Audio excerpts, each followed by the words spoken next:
Hey everyone, I'm back with what I expect will be a pretty quick video. I've been accused of a lot of things in my life, and to be fair, a lot of them are justified.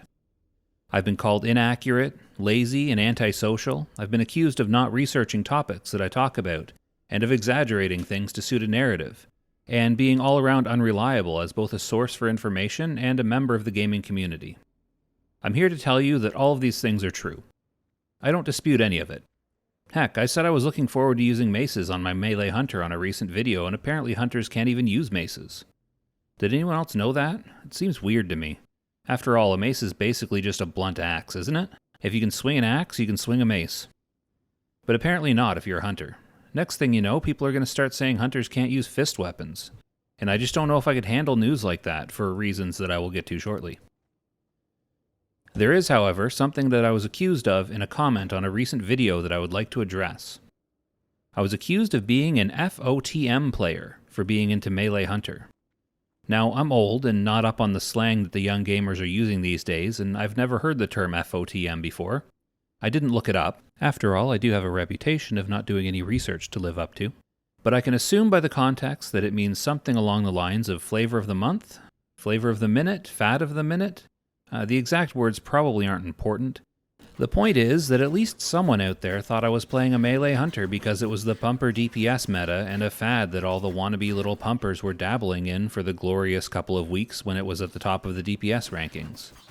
And to that I say, are you serious? What about any of my previous videos would give you the impression that I am a meta Chad pumper guy? I may be bad at this game, but I'm not bad enough to think I'm actually good. I'm just good enough to know that I'm bad and, by extension, know my place. So why, then, do I play a melee hunter? Did I start playing hunter and just get caught up in the wave of melee hunter prowess? Well, kind of, but not completely. To really answer this question, we have to travel all the way back in time to March of 1999, and in space to the attic of my parents' house, sitting in front of my top-of-the-line, for its time, Celeron-powered PC surrounded by fast food wrappers and old Mountain Dew bottles filled with a strange yellowy orange liquid. Wait, hold on, that's too far back. To really answer this question, we have to travel back in time to December of 2001, and in space to that same attic in my parents' house, surrounded by Chinese takeout containers and discarded Mountain Dew Code Red bottles. They were empty. I had matured. I was in college now.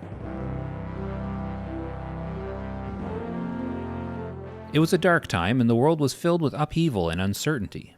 Real men were going to war to fight terrorism, and I was going to the moon. Not that moon, Luclin, the moon orbiting around the Everquest world of Norath. Everquest fully had me in its grasp, and its third expansion offered not only a new race, the Vashir, but also a new class, the Beastlord.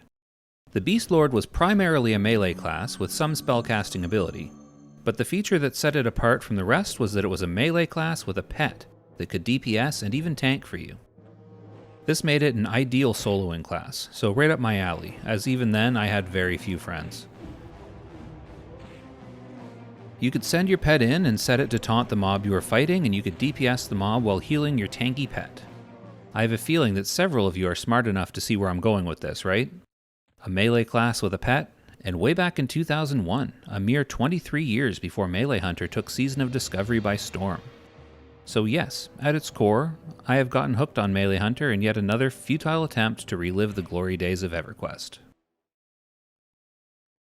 The comparisons between Beastlord and Melee Hunter are obvious, but they might be a bit superficial. So let's take a look at both classes and see which one's the true king of the Melee class with a pet hill. Did that work? King of the hill? King of the melee class with a pet hill? I was going to go with Lord of the melee class with a pet rings, but it fell flat with my test audience, and yeah, the more I say it out loud, the worse it gets. But I digress. So let's compare. And this is going to be a very inaccurate and subjective comparison because of how differently the two games work, but I'll do my best. So starting with DPS, I give Melee Hunter the clear edge. Even after they were mercilessly nerfed by our shaman-loving overlords at Blizzard, they're still solidly in the top 4 and are putting up good numbers. They're a viable DPS class and are second only to Enhancement Shaman in terms of melee.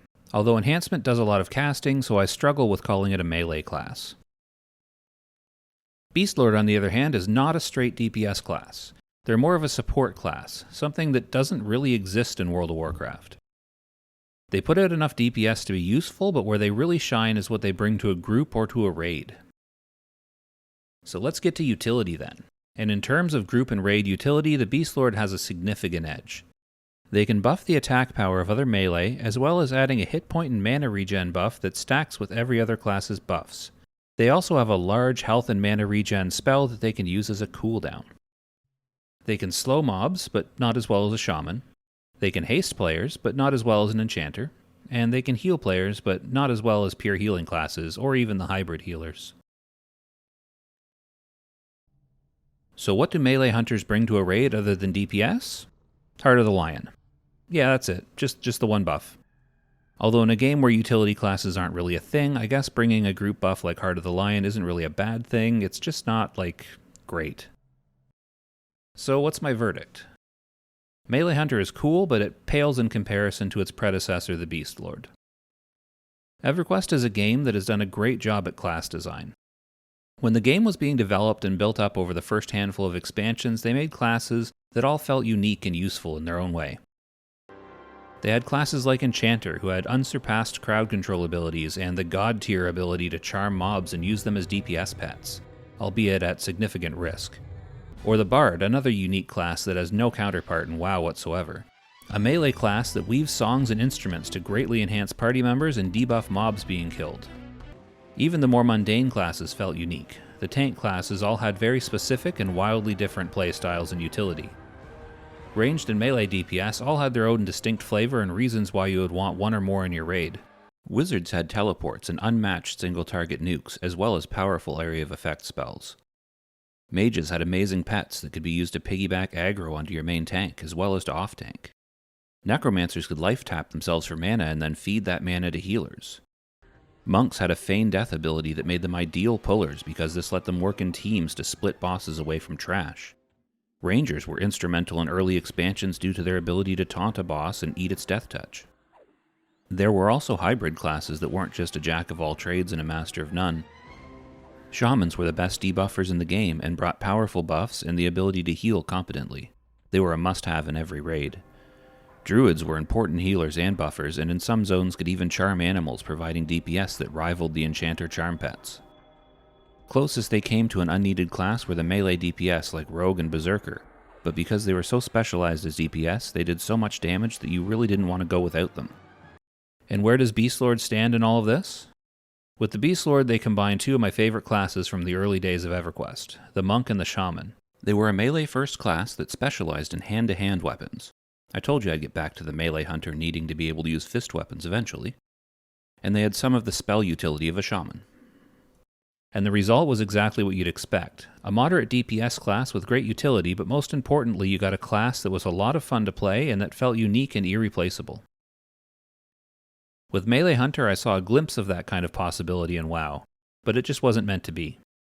In a game where the player base is constantly crying out for balancing, it's impossible to have a class that really stands out as unique and gives you that feeling like you want to play it, whether it's the meta or not. Instead, you end up with players that flip-flop classes depending on the patch and what has been done to balance things this week. So FOTM, as a commenter recently said. If you ask me, that takes the fun out of choosing and playing a class. World of Warcraft borrowed a lot from Everquest in its early days, but even now, after it has grown to dominate the MMORPG landscape, there are still some lessons it could learn from its 25-year-old counterpart. Well, that video ended up being a little longer than I expected, but I feel like I controlled myself and didn't go off on too many tangents. I have to save some commentary because I want to make more Everquest content for this channel. We are in the ramp-up period to the 25th anniversary TLP server, and I feel like it's going to be something awesome. As always, if you liked this video, please hit the like button, and if you're interested in MMORPGs or survival games, I like to make videos about whatever I'm playing at the time, so feel free to subscribe so you can see whatever I end up making next. Talk to you next time.